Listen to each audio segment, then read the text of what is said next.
Welcome to the Chinese Lore Podcast, where I retell classic Chinese stories in English. This is episode 20 of Investiture of the Gods.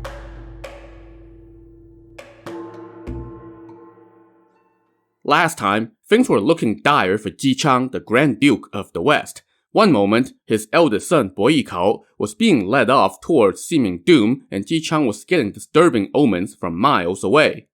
But the next minute, the king was acting all nice to Ji Chang, first sending him a gift of venison buns, and then sending him home some months later with pomp and circumstance. In the midst of all that pomp and circumstance, Commander Huang, the Flying Tiger, invited Ji Chang to his house for a drink and a chat. After a few rounds, dusk was descending and candles were lit. Flying Tiger then dismissed all his attendants. Once he was alone with Ji Chang, he said, "Sir, today you are enjoying boundless good fortune. But right now, His Majesty listens to the wicked, not the loyal. He harms his officials and loses himself in sex and alcohol. He neglects the decorum of the court and the affairs of state. His cruelty has turned away the hearts and advice of loyal officials. The civilians are troubled, and unrest is erupting everywhere. In the east and south, 400 marquises have risen up in rebellion. Even someone as virtuous as you was imprisoned. Today, you are free. It's like a dragon returning to the ocean, a tiger returning to the mountain, a golden turtle freeing itself from the hook. So why haven't you come to your senses yet? Right now, the court is chaotic. You should fly away from this cage as soon as you can and reunite with your family. Don't stay in this prison and risk uncertainty." Hearing that, Ji Chang sprang to his feet and said, "Your words are like gold and have brought me to my senses. How can I ever repay you? Alas, even though I wish to leave, I still have to get through the 5 checkpoints between here and my territory." "That's no problem," Flying Tiger said. "All the military tallies are here at my home." As he spoke, Flying Tiger went and fetched the tallies, which were symbols of his authority. He gave them to Ji Chang and told him to change clothes. That night, around 9 p.m., under the cover of darkness, Flying Tiger had 2 of his lieutenants open the west gate of the capital. Ji Chang slipped out, crossed the Yellow River, and headed for the border.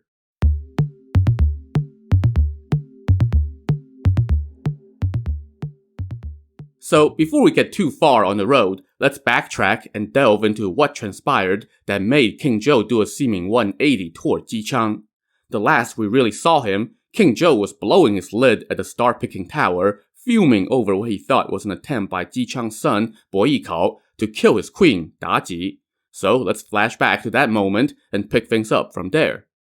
King Zhou had just ordered his guards to throw Boyikao into the serpent's pit, but Ji told him to leave the prisoner to her.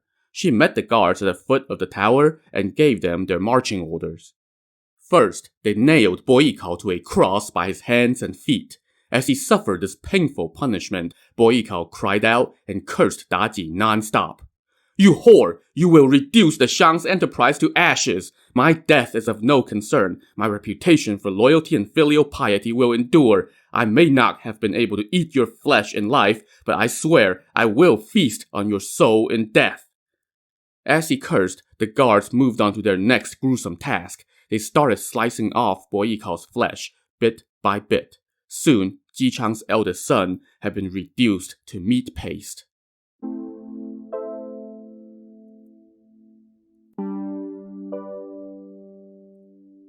King Zhou now ordered his men to feed Boyikao's remains to the snakes in the pit, but Ji once again interjected. "I have often heard Ji Chang called a sage," she told the king. "They say that he can predict the future and is well versed in the yin and the yang. But I have also heard it said that a sage will not eat his own son's flesh. Why don't you tell the kitchen to make some buns using Boyikao's flesh as the filling? If Ji Chang actually eats his flesh, then his reputation is false. In that case, you can release him as a demonstration of your compassion.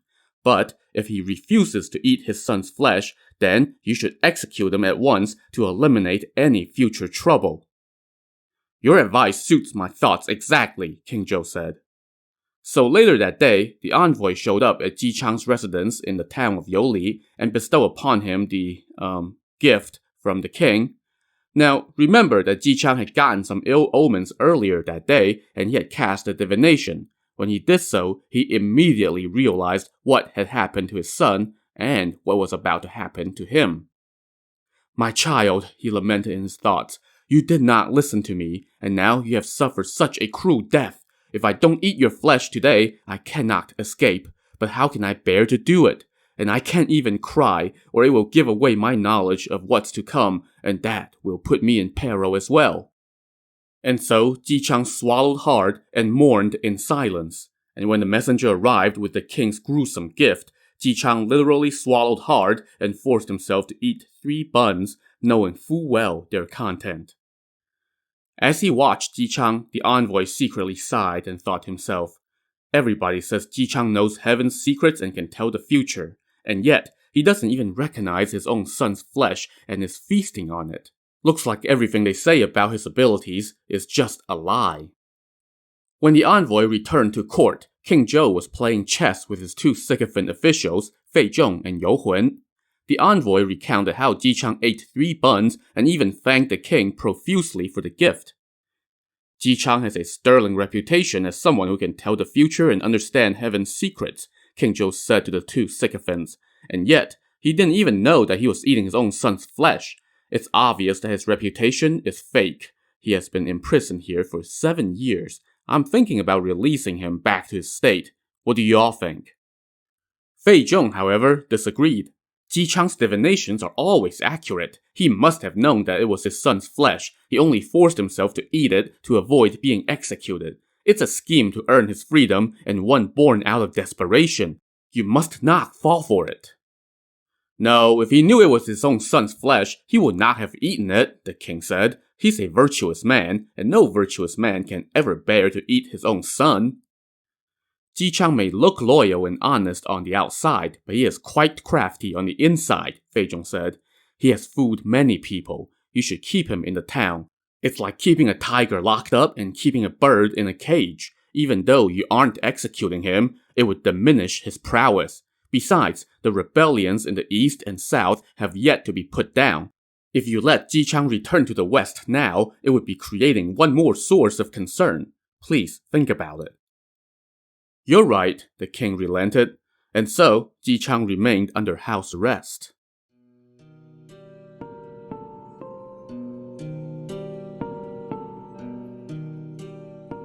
Meanwhile, the entourage that had accompanied Boyikao to the capital soon learned of his fate, and they fled with all due haste back to the western Qi. Once back home, they went to the court, wept as they threw themselves on the ground, and recounted what happened. When Ji Fa, the second eldest son of Ji Chang, heard their report, he cried so hard in front of his officials that he nearly lost his breath. Just then, his top military officer, General Nan Gongquo, shouted, "Our young lord went to the capital to offer gifts to the king, and yet he suffered such a horrendous fate, and the Grand Duke is still locked up in Youli. Despite such chaos, we have continued to observe the obligations of distant vassals out of consideration for the prior king. But our young lord's cruel death stabs my heart and rends me asunder. With things as they are, why not mobilize our armies, seize the 5 checkpoints, and fight our way to the capital to kill that debauched king and elevate someone else to take his place? That would put an end to the chaos and restore peace. We would be fulfilling our duties as vassals." Quite a few of the other officials and nobles present were of the same mind, and they all shouted their agreement while gnashing their teeth at the injustice. Ji Fa was struggling to make up his mind when suddenly his top civil official, San Yisheng, declared sternly, "My lord, don't panic. Hear what I have to say." "Sir, what advice do you have?" Ji Fa asked. "My lord, you should order the guards to first arrest and behead Nan Gongquo, and then we can talk," San Yisheng replied. "Wait, what?" A stunned Ji Fa and the rest of the court asked San Yisheng why he would give such advice. He replied, "A disobedient official like him would plunge our lord into dishonor, so by all accounts, he deserves to be executed before we discuss the affairs of state.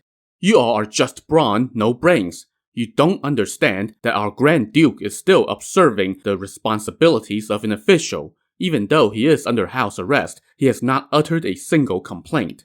Yet, if you all decide to rebel, our lord will die a dishonorable death before your armies can even make it to the 5 checkpoints. How can you do such a thing? That little lecture left everyone, including Ji Fa and even the instigator Nan Gongquo, in shameful silence. San Yisheng now told them, "The crown prince refused to listen to my advice, and sure enough, he got himself killed. When the Grand Duke left for the capital, he had said that he would endure 7 years of misfortune, but that he would then return home on his own, and that there was no need to send an escort for him. His words still echo in my ears. The crown prince ignored them and met with calamity. He also neglected to bring gifts for the sycophants Fei Zhong and You Hun. That is why he got himself killed. Right now, we should send an official to go first bribe those two so they can serve as allies on the inside. Then, I can draft a letter to sincerely beg them for the Grand Duke's release. Those scoundrels will no doubt agree to speak up on our behalf once they get their cut. Then the Grand Duke will naturally be allowed to come home. Then we can cultivate our virtue and compassion and join with other lords to wage war against the king.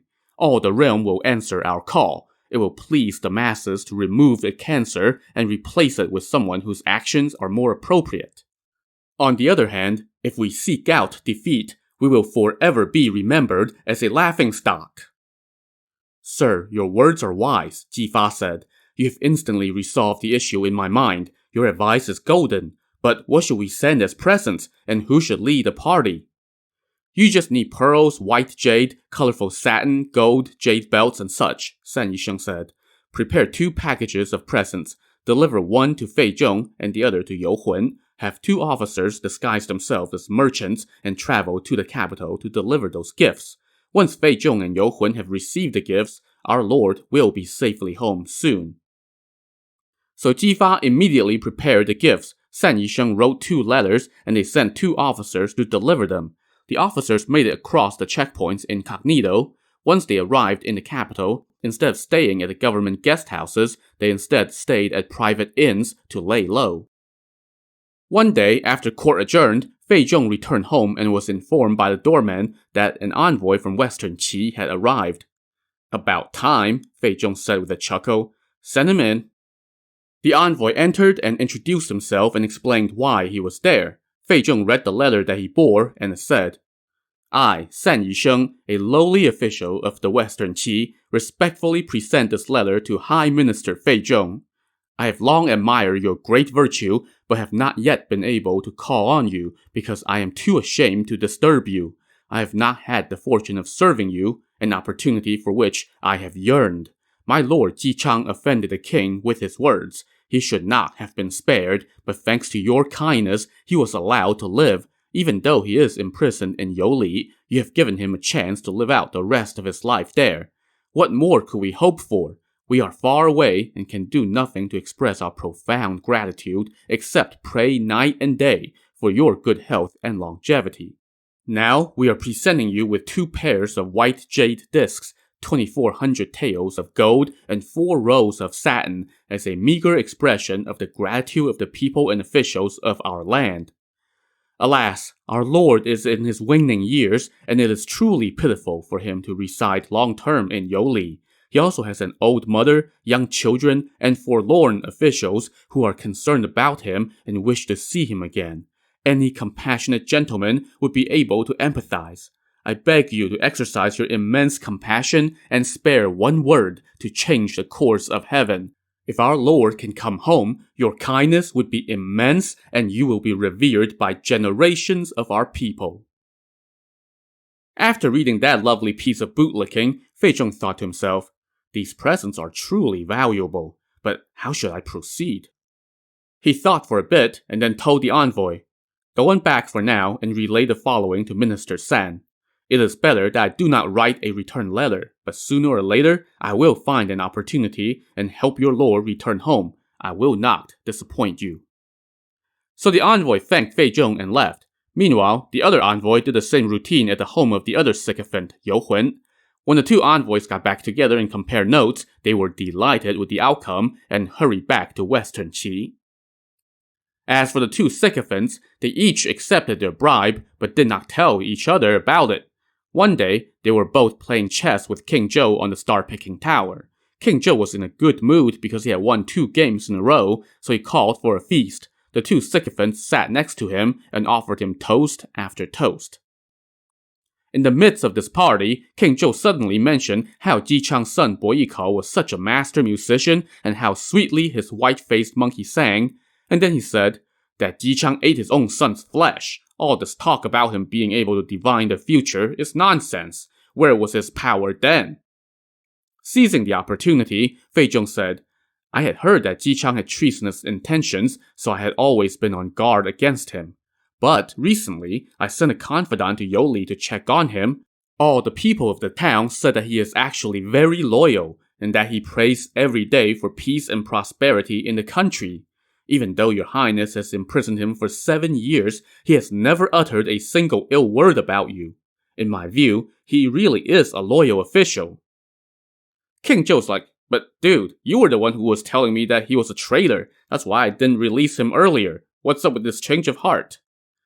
It was hard to tell at the time whether he was loyal or not, Fei Zhong explained. That's why I was on guard against him.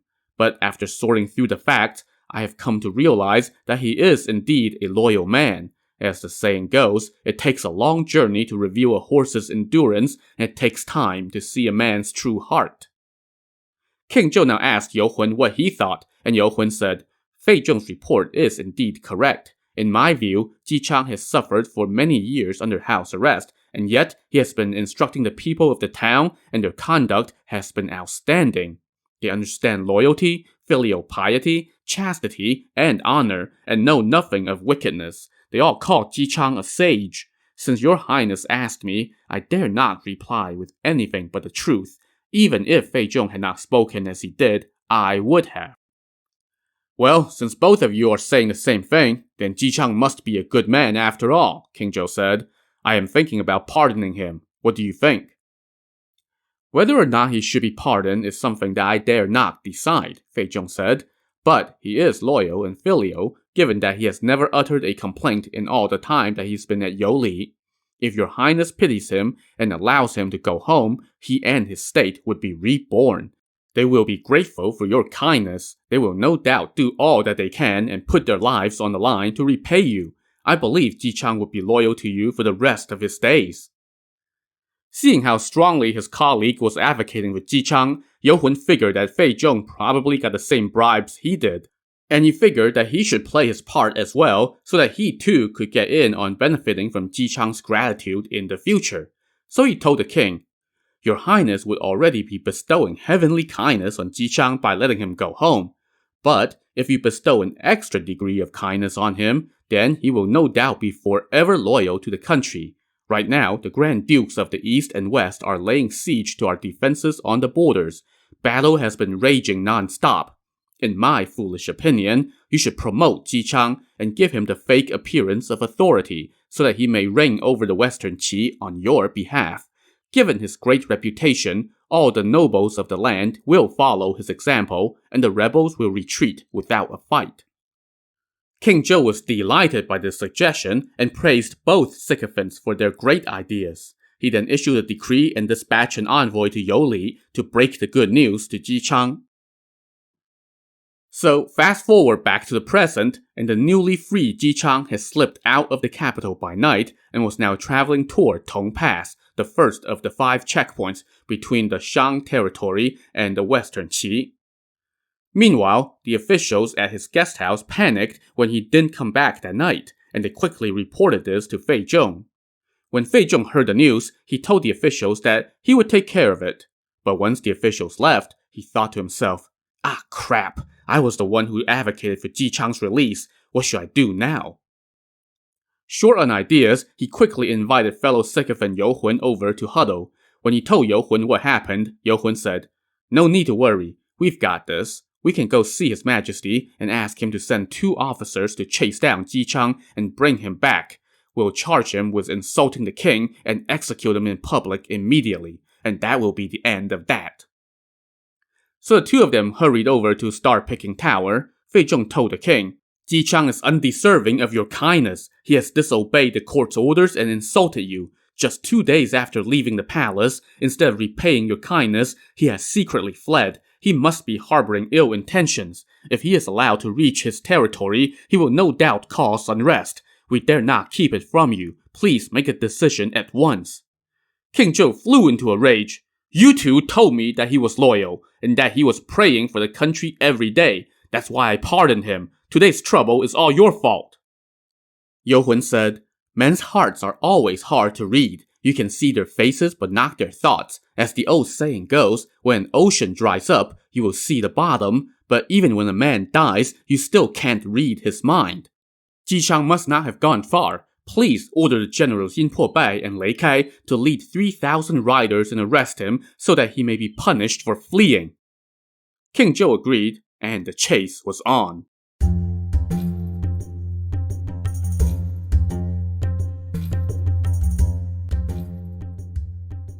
Meanwhile, back on the road, Ji Chang was traveling methodically along the main thoroughfare after he had crossed over the Yellow River. Suddenly, he heard the sound of soldiers and horses approaching from behind. He turned and saw a big dust cloud and realized that they were coming for him. He was scared out of his mind and sighed toward heaven. Flying Tiger was looking out for me, but I miscalculated for a minute and fled the city. They must have found out and someone told the king that I was running away. That is why he is chasing me. If they catch me, I'll be done for. So he had no choice but to spur on his horse and gallop full speed ahead. But soon, the checkpoint at Tong Pass came into view in the distance up ahead, while his pursuers kept closing in from behind. He was trapped.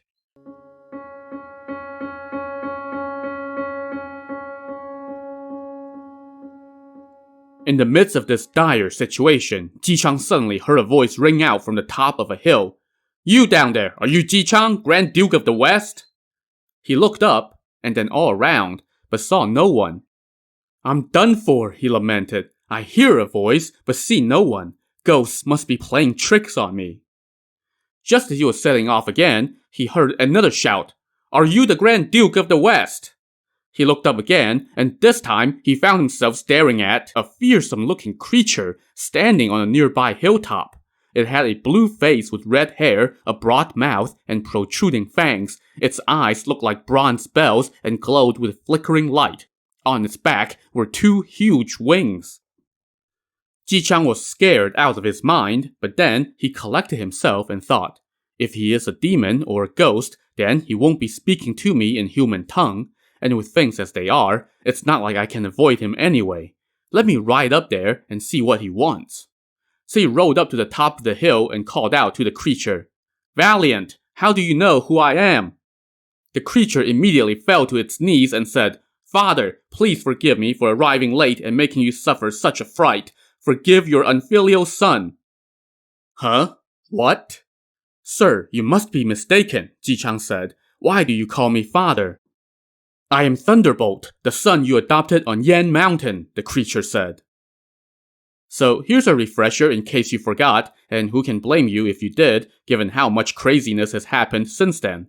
All the way back in episode 10, when Ji Chang was traveling to the capital 7 years ago, he came across an infant boy by a grave after a fierce thunderstorm. He named the child Thunderbolt and adopted him and left him in the care of the powerful Taoist, master of the clouds.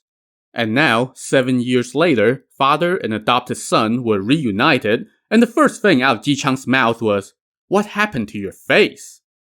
Yeah, what did happen to his face, not to mention the rest of him? To see how that cute little baby Ji Chang adopted turned into this creature, tune in to the next episode of the Chinese Lore Podcast.